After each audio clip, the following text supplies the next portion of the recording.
Hello, beautiful moms and entrepreneurs. My name is Charisse Walker, and I'm your host of the Unbreakable Mompreneurs podcast. This is a place where we come together to learn, grow, and inspire. So sit back, relax, and let's get started. Hello, Unbreakable Mompreneurs. My name is Charisse Walker, your host, and today I'm here with Liz Steblay. Liz, she is accomplished in so many things, but I love her story because she was able to become very successful, and she's now an author and has a fantastic story that I think many of you can resonate with. And so, Liz, why don't you introduce yourself to us? Hi, Charisse. I'm so happy to be here because I am such a fan of moms who step out on their own and start their own businesses, or I guess your word, mompreneurs. My word is solopreneurs.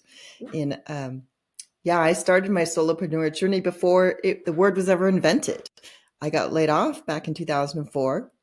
And I fell into self-employment. I was a consultant. And that's the same year I got divorced. There was a single mom, self-employed, trying to figure it out. I was living in San Francisco, so I had to make a fairly decent amount of money to support us both. Years later, now I've written the book on how to succeed as a self-employed entrepreneur. And I love that. And it's interesting because it was 2007, I think, or 2008, where I was getting ready to go through a divorce. We were separating. I was hoping it wouldn't be a divorce, but it was. And I had gotten a job offer in San Francisco. And so I'm like, do I take him with me? Do I take just my kids? We have this trial separation. I chose to stay here in Utah. And hoping that things would work out. Obviously, they didn't. And so it's interesting that sometimes life's things that you're not expecting can kind of catapult you into a different way or a different direction. That's for sure.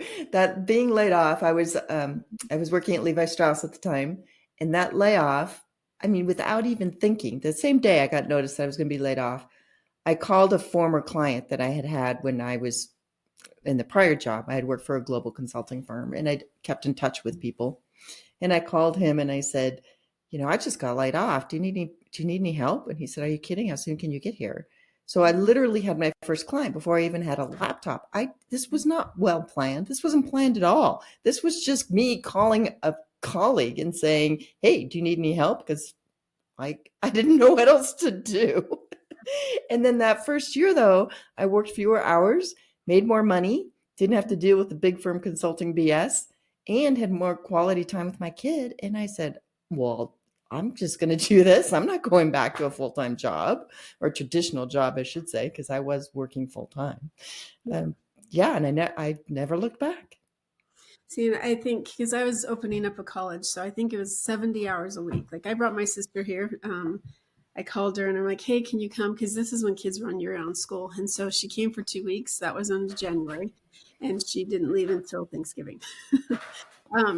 And luckily, I mean, I was very, very grateful for that. Didn't know she was going through a separation as well. Now they made it work. So it was fantastic. But, you never know. And I realized when I got laid off, I actually got a raise because of all the time I was spending. I'd come home, put the kids to bed, and I'd go back to work and stay until, 2 or 3 in the morning or 5 in the morning, and then do it all again the next day at 7 a.m. And so it was horrible. And so I think that that's why I love this show, is because I want the women to know that if you're stuck in this thing where you're not appreciated and you're spending so many hours, it's not worth it. If you really do want to do something, sometimes, like, I believe in divine intervention, but just let the road take you where you're supposed to go and don't fight it. Well, I call it looking for signs from the universe, and being laid off from Levi's was definitely a sign from the universe. But yes, there were lots of trials and tribulations. There were plenty of nights when I had promised something to a client by end of day, which to me means before they wake up the next morning. And I'd be so tired. And I'd know that if I even sat on the couch, I would just sleep till morning. So I just put my head down on my desk and I'd sleep that way for 30 minutes and then wake up and shake it off and finish whatever it was I needed to do. Countless times I had to do that. There was definitely some sleep sacrifice in a lot of those middle years there. But happy to say I've come out on the other end, and it is all paid off. And you have your own hours, and I mean, there's stress because you have to make sure that you have a consistent income coming in, but I'm telling you, I would not change it for the world anymore. And I think sometimes, oh, is it really worth it? Because as a solopreneur, I mean, now I'm not anymore, but at the time, it's like you work so many hours. And when you're on vacation, like I remember standing in line at Disneyland working deals, you know? But I don't know. I can't punch a clock again. No, my clients would often try to hire me. Maybe not often, but a few times, right? Because I tend to work with the same clients over and over again when I was consulting. And I'd say, I'm flattered, but I'm basically unemployable at this point because my life is structured in such a way that that I can be both a great mom and do great service to my clients. And actually, one of the ways that I used to set that up is I would have what I call a WOW meeting at the beginning of every engagement. And WOW stands for ways of working. And I'd go to coffee or lunch with the person I'd be working the most closely with. And I'd say, let's just get to know a little bit about each other and our work styles. And I said, the first thing you need to know about me is I'm a single mom. And I do share custody, but the first half of the week, I have my kid with me, which means that I actually need to turn my phone off between when I pick her up from daycare at 5 and by the time and put her to bed around, basically 8 or 9, I'm back at my desk, right? But for those hours, I'm unreachable because that's my quality time with my kid. I set their expectations at the beginning and nobody ever had an issue with that. Everybody's like, oh, okay. I said, on the other hand, you'll be getting emails from me at midnight, 1 o'clock, 2 o'clock in the morning, whatever. Don't worry about it. This is just how I live my life. Yeah. So the WOW meeting at the beginning was a terrific way to help balance it all. And that is a really good point because, Sundays are my one day that I try to take for family. And people who don't respect that, that's their choice. They can work with somebody else because it's hard to do that. And I love that you set those expectations because it's up front. And I remember seeing, or somebody wrote something in their tagline, their email, if you're getting these emails from me, please don't feel the need to respond. These are just my working hours. Yes. And it's the same thing is my clients are used to getting the 1, 2, 3 in the morning emails, but like, Charisse, you're up late. Yeah, it's fine. Because again, I have these little kids and they're only little for so long. Mm-hmm. Like I've had the benefit of I raised 4, there's now a break and now I have to get a babysitter again. It's weird, right? Because they're young and it's really weird, but I'm like, okay, these are all the things I feel like I should have done better. Now I have a second chance. Yes. Well, I said I used to turn my phone off in the early years when I was first stepped into self-employment, being a mompreneur. I didn't, right? And I've always been sort of an overachiever. And I always know that clients remember how you make them feel, not necessarily what you do for them. And so I was always like doing the most everything I could do to make sure my client was happy and I exceeded their expectations. But it was also causing stress with me and my daughter, right? At the time she was, let's say when I first became self-employed, she was 3. So probably until the time she was 6, we would have some battles. Now part of that was just her and her age, whatever. It also was part of my stress. Sure. And I started working with a coach and she suggested I turn the phone off. And she said, let's just try it for a week and see what happens.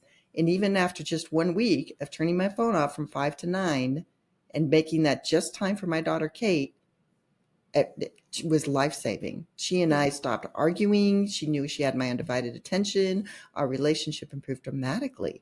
And that was simply by setting that boundary. Yeah, it's so true. And I think also, I'm trying to get better about this, but the car, because I travel all the time and I drive everywhere as a realtor. And so I'm used to making all my phone calls while I'm driving.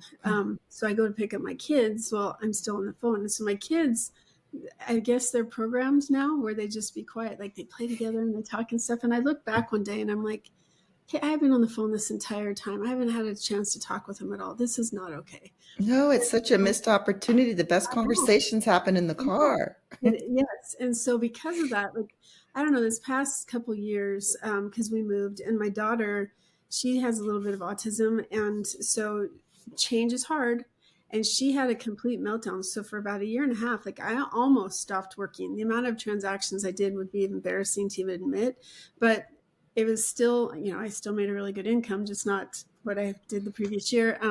But that, like, first of all, getting the house done, but also being able to deal with her, like she would just drop on the floor, spread eagles, screaming and crying. Well, she's never been like that, and she just needed my time and attention. And so now, like, she's happy, she's very, very confident now, and hilarious actually. But I think that that's the part that I always think of seasons. And right, at that time, my children need me a lot more, and their focus. And so I love that you did that, and I hope that more moms who are listening to this really do realize, okay, if you're in the car or after school, like, be there for them after school. They don't want to come home to an empty house. I'm home and nobody responds. Yes. Well, and I had so many memorable conversations in the car with my daughter, probably because, she was in the car seat in the back and I'm in the front, and you're not looking at each other eye to eye or face to face. She asked me some really shockingly weird and strange questions and things. So once she asked me, she must have been like in 5th or 6th grade. She's like, "Mom, what's a pimp?" And I almost drove off the road. So yeah, those okay, that's a whole different story. But anyway, yeah, that time in the car, that doesn't seem like it would be quality time with your kid, but that's where I got all kinds of information. Well, that, or because we had these songs. I think my son was 3 when I was going through my divorce as well. So he had this genius idea. He would ride in the carpool. Like, I got daycare close to my work so that I could quickly, if meetings ran late, he wasn't too far away and I could go get him, first of all. But second of all, we could ride in the carpool lane. So we got home faster as well. And because it was a 45-minute drive. And so we had this like whole routine every morning, and it was the choo-choo tracks and then the movie theater and then the dinosaur, and he had this whole routine and we'd sing the same songs together. And to this day, if those songs come on, or that group or those groups, it's a bonding moment. So Yes. it's amazing the things that your kids remember if you make the memories with them. Yes. But earlier you mentioned that your daughter had a meltdown, and it reminded me of when I had a meltdown in front of my daughter. So it was a total role reversal. The story is told better in my book, but very briefly, it was time for her bath, and okay, no big deal. Time to wash her hair. And she's like, "No, Mom, we're not going to wash my hair today." She must have been like 5. And they just pick their battles. I'm like, "Kate, no, we need to wash your hair because, this is the day we're supposed to do it, and blah, blah, blah. And I don't have time for this." And I was super stressed out because I had a lot going on with work, and I had an aunt who was dying, and I was coming apart at the seams, literally. And I'm like, "Kate, we're going to wash your hair." And, it doesn't really work when the parent tries to assert their power. And she's like, "No, Mom, I've decided I'm not doing it today." And I just started crying. I started sobbing. And I had been sitting on the toilet seat near the tub, and I just like slunk down onto the floor, and I buried my face in my hands, and I started sobbing. And she was horrified. She's, "Mom, I'm sorry. What's going on? You can wash my hair. It's okay." And I was just literally hysterical. I'm like, "It's okay, honey. It's not you. It's just, I'm so stressed out. I have so much going on. I can't take another thing." And she was 5. She didn't know what the term stressed out was. But what I pulled myself together, washed her hair, got her to bed, and I said, "I'm sorry, sweetie. Work is difficult right now." But when I put her to bed and I left the room, I said, "Okay, I've got to do something differently, because this is not sustainable. This is not healthy for her or me or our relationship or anybody." And I had to figure out how to change something that was going on in my life so that would never happen again. I actually ended up resigning the client, which is not an easy thing to do. Mm-hmm. But yeah, boy, talk about stress through the roof. And it's so true, because sometimes I don't think we talk about that enough as solopreneurs or entrepreneurs, that, sometimes when you're first starting out, you're so hungry to have as many clients as you can because you need that money, right? Yes. And so I think, like, as a real estate agent, do the math. $500,000 home, or $550,000 is the median home price here in Utah right now, and 3% of that is a good chunk of money. Now, let's not talk about who it all goes to and how, you're not going to get the full 15,000 or a little over. But I remember when I was kind of starting out, I met this lady, and she has a tendency to she wants everything for nothing, but it's not both ways. It's hypocritical because she will get everything as dirt cheap as she can, but she will go do whatever she wants and spend her money freely. And so I remember selling a house for her for 1% because that's all she wanted to pay. And I had 4 other contracts under contract at the same, actually it was 5, at the same time as her. And I actually one day I broke down in tears after it was almost over. And I said, you take more energy from me than all 5 of these other contracts combined. And she's a good friend, but I'm like, I will never be your agent again. Never. Yes. Some Because things aren't worth it. yeah. And so, it's been several years and now she wants to move again. And she's like, please take me around, take me around. And here I spend 2 hours taking her through these houses. And then I just can't do it. I can't move. I just can't do it. And I'm like, oh my gosh, like here we are again. And I think we have to make sure that we draw those boundaries and we stay firm, because even if they're good friends, it's like, I have this really good person that they'll hate me, then I'm going to give them to you. But it's important to draw those boundaries, I think. Yes. So we've talked about boundaries a couple of times. Yes. With the type of people that you want, what you are willing to put up with, and their types of clients or people that you work with, what you're not willing to do, how you structure your day, how you manage your time, what's okay, what's not okay. Yeah. Boundaries are huge. And so funny because as parents, as moms, we're always thinking, oh, I need to set boundaries for my children. Right. Yep. That's very, very true. Okay, so let's talk about your book, because then I want to get into some of the topics that are in your book. So what is the name of your book? Succeeding as a Solopreneur, 6 Keys to Taking the Leap, Winning Clients, and Building Wealth. So it goes from whether or not this is even the right path for you, being self-employed, all the way to how can you build wealth over time. And so what are some of the key takeaways that you've learned building your business that someone who's in the thick of it could glean from you? Well, the 6 keys to building a successful business as a solopreneur are very clearly identified in the book, right? But your question was a little bit bigger. And I'd say two things. The first, before I forget it, is little things over time add up. So if somebody listening to this has not read or listened to the book Atomic Habits, go do it now. I didn't know that was what I was doing 20 years ago, but just keep doing little things over time. So for example, for me, in terms of building wealth and managing cash flow, which is important when you're self-employed, it was taking the early years, it was 50%. Later, I backed off to 40%, taking 40% of every client invoice that was paid, and I put it into a separate bank. And that was for quarterly taxes and retirement. I did that every year. And that was very difficult to do sometimes. I'm like, no, we can't go on vacation, whatever, right? But I was doing that religiously. And I don't know, 5 years ago, I stopped even contributing to my retirement because it's so well funded at this point. So little things over time do add up and make a difference. The other most important thing is confidence. A lot of people want to be self-employed. A lot of moms out there are doing the corporate grind thing and commuting and everything. Oh, I'd love to be self-employed, but I don't know how. That's too much risk. I wouldn't know how to get started. Okay, well, all that's in my book. But the number one thing to know for all the successful solopreneurs that I know, and I know thousands, is confidence. That's the single common trait across every successful solopreneur I know. You need to be confident in what you do and confident enough to know that, okay, I don't know everything about starting a business or running a business, but I'm smart enough to figure it out. Yeah. So it's that sort of core confidence. I'd say those are the 2 things that are the most important takeaways.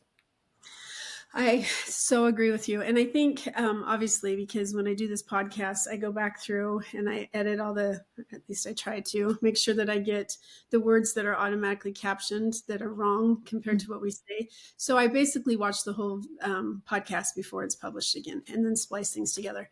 And as I watch it, I'm thinking, as I'm talking to you or talking to another guest, like, I'm excited to be on the show and I'm excited to do this different stuff. And as I watch the show back, I'm like, I don't look very excited. Yeah, I know. going to be face to face. Maybe it should just be my voice, or, and so then I'm like, wow, because I sit like this because I'm cold, or because I want to make sure that the microphone, which is right next to me, that it's getting my voice picked up. And if I sit back here, like whatever, right? But it's just, as you're coming across, or as I'm coming across, I'm looking going, okay, I should have done my hair better today. I should have dressed up, or I should have, woulda, coulda. And I just don't feel confident. And so that's the part that I think sometimes it's really good feedback to be able to video yourself. Like there's a coach that I had once, and they're like, I want you to do a Zoom call with somebody that you're just having a conversation for 10 minutes and go back and watch it. And I do a lot of, like, I'm a national TV host for a TV show as well. And I'm like, oh, I didn't look very energetic, or I didn't this or that.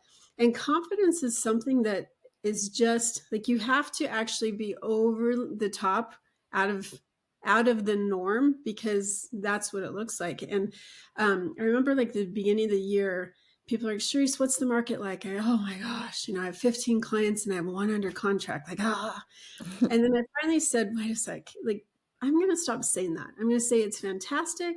Everything's great.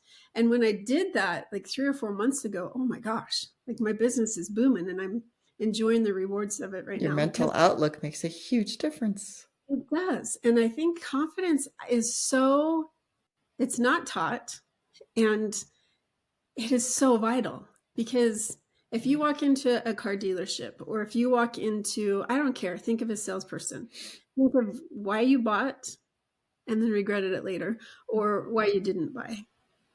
It's all about the sales. Mm-hmm. Well, I'm the first person to say that I've never done sales.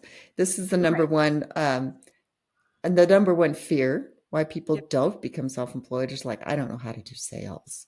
And I don't either. And I never have. And I've grown, my first business grew into become a multi-million-dollar business. It's still growing. I'm not involved in the day-to-day operations of that business anymore.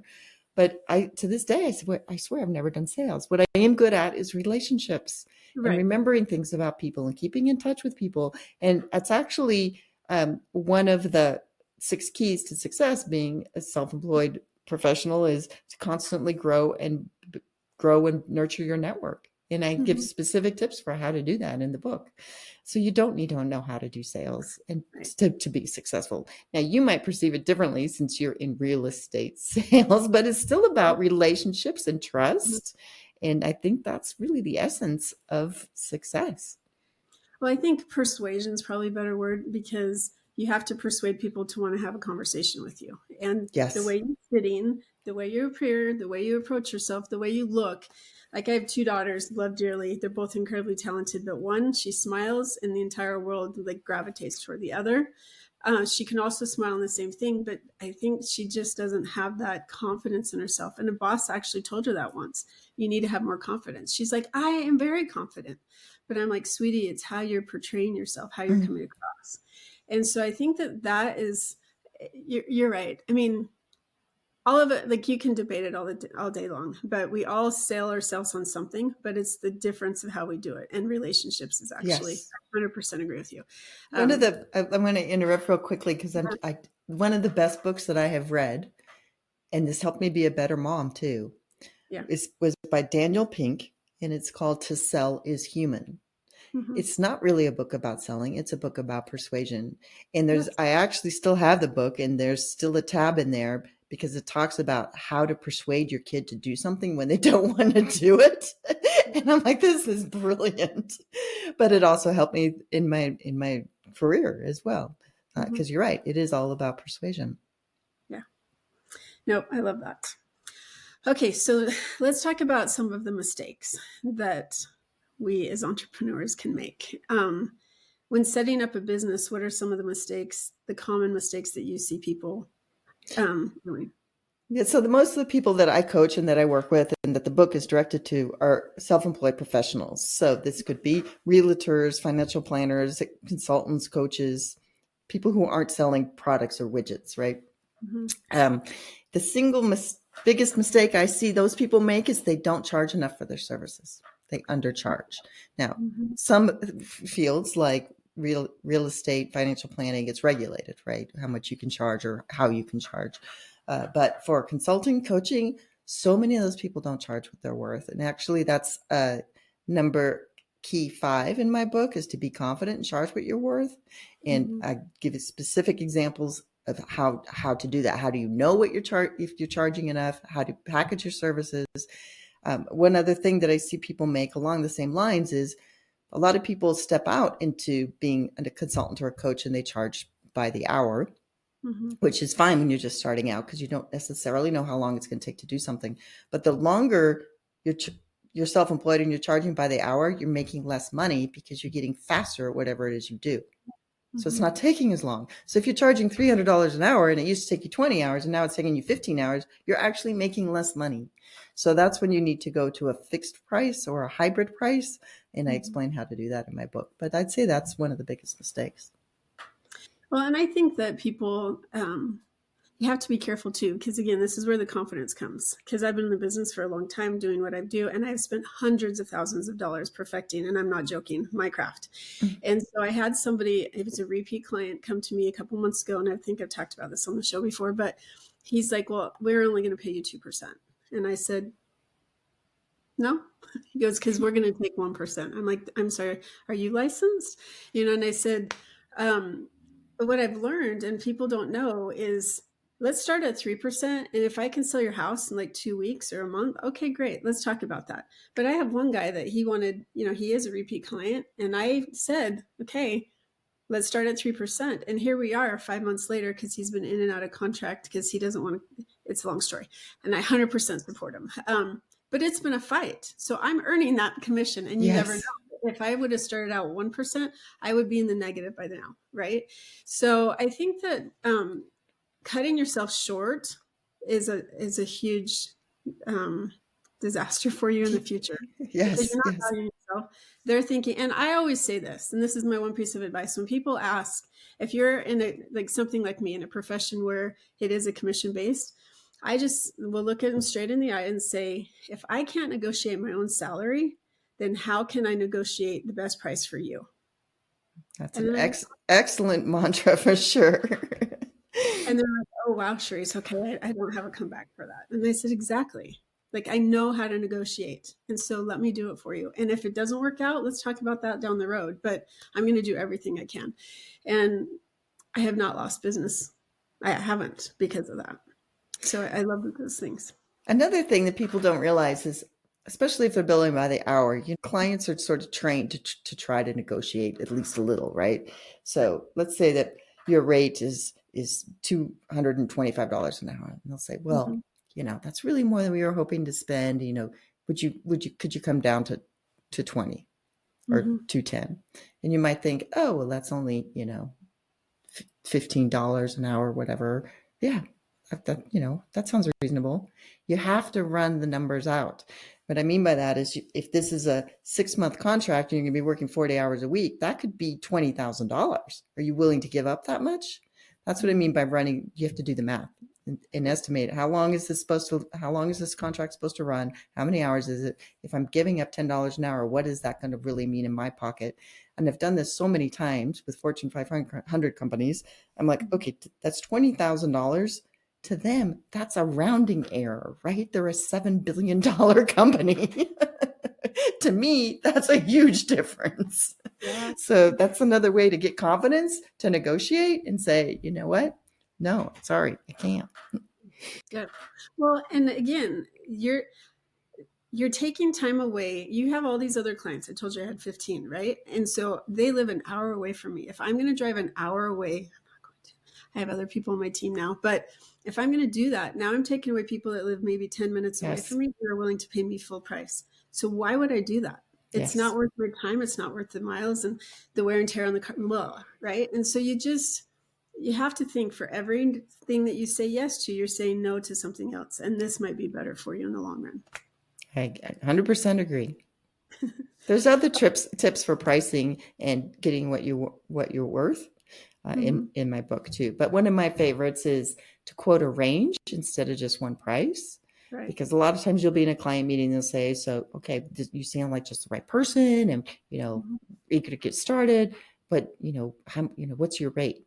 Instead of just quoting one, you should quote a range and say, heard a lot of info today. Let me put together a full proposal for you by tomorrow or the next day, whatever you commit to. But just so you have an idea, my rate ranges from $185 to $225 an hour, depending on the scope, duration, and complexity of the work. Because then you've set some expectations. Mm-hmm. And then I would go and do my proposal and then come back and I would do $200 an hour or whatever. I never once had a client push me to the bottom of that range. Not once in 15 years. It's called the center stage effect in psychology. People will gravitate towards the middle. So if you want to make $250 an hour, you say your range is $225 to $275, and then you quote $250, and they're like, "Oh, this is reasonable." I can't think of a time when it didn't work. So for those of you that are listening, if nothing else, quote a range in the number that you're hoping to make. Put that in the middle. It works for coaching packages too. Package A, B, C. If B is the one you want, make that with the price you really want to get. I was literally just going to ask you that, because I actually gave that advice to a client, and I said, "Okay, how much do you really want to make?" And they said this. I said, "Okay, so bump up your price and say, but for you today, we'll come down to this." And that range, I love that. Thank you. You read my mind. So thank you. Okay, so you have something on your show notes that talks about FUD, FUD. Yes, FUD. What does that mean? FUD. We all have FUD. So FUD is an acronym that stands for fear, uncertainty, and doubt. And it's the first key to success is to be prepared to vanquish FUD. Now, in my mind, I call it the FUD monster. And I imagine this little gremlin creature who sits on my shoulder and whispers these things in my ear. He's trying to protect me. My FUD monster is he. And he'll say things like, "Who are you to start your own business? You don't know how to negotiate a contract. You can't quote a price that high. What are you thinking of?" Like all that fear, uncertainty, self-doubt that nibbles away at your confidence. You need to learn how to tame that guy, mitigate FUD, say, "Thank you. I know you're just trying to protect me, but I'm going to do this anyway." And there's lots of tips for how to do that in my book. But yes, FUD, it creeps in all the time. I've been self-employed 20 years. I still get FUD. Yeah. And now it's actually on the calendar because I know every December I'm going to get FUD because contracts end at the end of the year, et cetera. But so 20 years, I still get FUD, but I know how to name it and tame it now. But when you're just starting out, or if you're thinking about stepping out into being self-employed, it's larger than life. So that's why it's the very first key is you need to know how to tame the FUD monster. I love that. Okay, so I was going to tell you names, but out of respect for them, I'm not going to. But I was just on a call on Wednesday, and all right, so it was the elections. I'm like, do I even tell you? Because this isn't going to air for a little bit, but it was the elections. And before that, somebody was in the room with somebody, a presidential candidate that's really high. And that person, the presidential candidate, had very high power, very wealthy, very successful men in the room and women. And this person who's a billionaire, he was actually in the room with the presidential candidate and everyone else. And he sees this trillionaire over across the room. And he's like, oh my gosh, that's Susan. And he's like, and his wife tells him, go get a picture. He's like, I can't, and this guy's a billionaire multiple times over. And he's like, I can't, he's a trillionaire. And his wife's like, go get a picture with him. You are a billionaire. You can do this. It's FUD right there. And that's what I'm like, I'm hearing this person because I'm Zooming with this person just like this. He's very, very known. And he is like freaking out. And I'm thinking, oh my gosh, like you have accomplished incredible things. And here you're letting your FUD affect you going and asking somebody for a picture. That's very normal. He's human too. Yes. And like I would have gone up and asked a picture. I guess I'm not that worried, I guess. I don't know. But it's just, I thought it was cute, first of all, because he was like this little kid. But even people like him. Yes, and we all get it. So knowing how to name it, tame it, mitigate it is the number one key. That's where you got to start with that. That's fantastic. Okay, Liz. So your daughter's older now. Yes, right?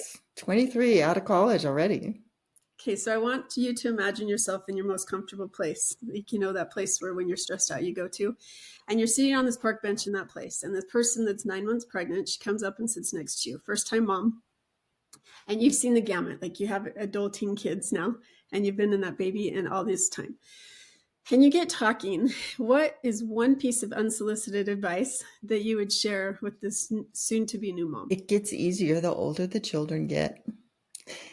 But on a more practical level, the one thing that I think I did really well with my daughter, Kate, was, they love to watch all those Disney videos, and they watch them over and over and over again. I always played them with the English subtitles on. Really? Yes. And because she knew the words, and then she would see, because of watching it so many times, orally, she'd know the words. But then she would actually see the words over and over again too. And to this day, she loves reading. She's an avid reader. She's always scored like 95th percentile or above on any sort of reading test. So that's my one piece of very practical parenting advice. I love how unique that is, first of all, but that's a good point, because now that I've kind of lost my hearing, I watch everything on subtitles because I don't get it all. And I love that, because that's a great piece of advice. Because now, I mean, when you were growing up and you're listening to the radio at the time, and all these words and sentences, I thought I've sung it for years like that. And I now see the words, I'm like, I had that wrong. Oh, yes. Lyrics for songs, of course. Now when I see the lyrics or something, I'm like, it could be a song from David Bowie from like 1978. I'm like, really? That's what it says?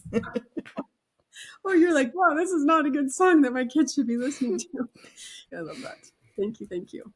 All right. Any questions that I did not ask you that you wish I would have? Oh, there's a lot that we could talk about. I'd love to talk about it all day, but I do want to tell your listeners that, as a mom, it's like the best thing in the world, but it's also the hardest job. But don't let it hold you back from achieving other things that you want to do. You can do it all.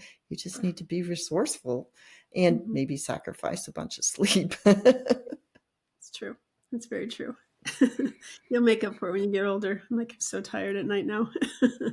So that's fantastic. Thank you. And how would our listeners buy your book or find out more about what you have to offer? Yes. So my last name's hard to spell. Succeeding as a solopreneur is hard to spell. So I made it all easy with a landing page, which is 6keys.info. Not .com, because that was too expensive, and I'm all about keeping expenses low. So 6keys.info will take you to it's a landing page where you can buy the book from me, from Amazon, the audiobook, from whatever, right? It's got links to everything else. That's where you can find me on LinkedIn. I also run an educational organization called the Professional Independent Consultants of America, PICA for short. And I do coaching and workshops, and we have a whole community of self-employed people as a part of PICA. So that URL is actually independentconsulting.org. So, but 6keys.info is the main one. And I don't think that you're very humble, because you're very accomplished. And so I really appreciate you coming on the show and talking with me and providing information for our listeners. So thank you so much. Well, my pleasure to be here. And I wanted to say that being self-employed, like I said, I fell into it. I hadn't planned it, but it was the best thing as a single mom, because I was able to structure my life and be good at both things. I was able to be a great consultant and a good mom at the same time. And I think it's the only way to go, but it's hard, but the tips in my book definitely will make it a lot easier. No, I'm excited to go get your book, because those 6 tips, even just the few that you mentioned, are such good key pieces of advice. So thank you. My pleasure. And moms listening, entrepreneurs, building a business, it can be tough, but it is so rewarding. And you get to set your salary, you get to set your time, you get to set your expectations, and you have control over it. And so go out and make it a great day. And if you like this, please share and subscribe. Have a fantastic day.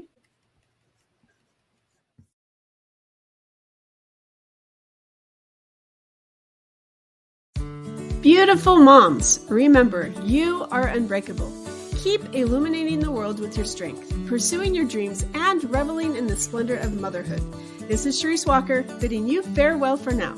Stay tuned for more empowering conversations on the next episode of the Unbreakable Mompreneurs podcast. Until then, keep shining.